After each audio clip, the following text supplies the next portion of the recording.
I want to thank my honourable colleague from Don Valley West for, as always, his incredibly compelling words.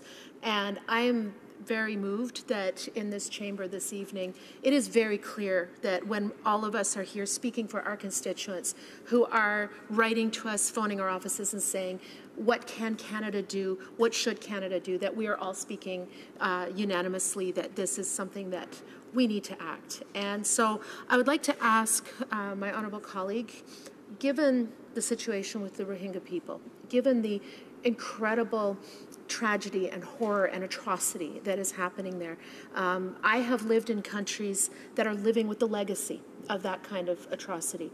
And rebuilding is so much more difficult than trying to stop it from happening.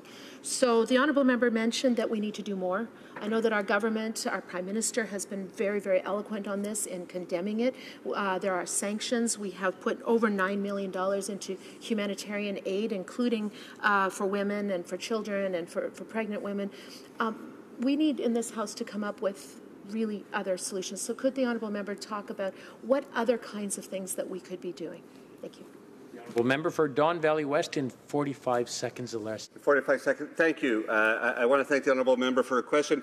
I think we have to find a way of being present. I think witnesses to peace, witnesses to atrocity on the ground in countries has to be regularized. And that is a sense, and it's not what we would have called peacekeeping forces, but it is a force that has an ability to be witnesses, to give us the truth and tell us.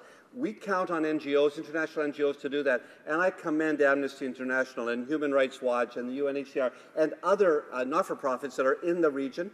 We have to find ways to support them, to fund them, to encourage them, and to respect them when they give reports. And so that's what I would call, I think you can't do it from this distance. So we have to increase our diplomatic presence. We have to find ways to do multilateral military presence at times to make sure that we have a peace to keep. And we need to find a way to have Canada more present in those countries with our partners. Thank you. Resuming debate.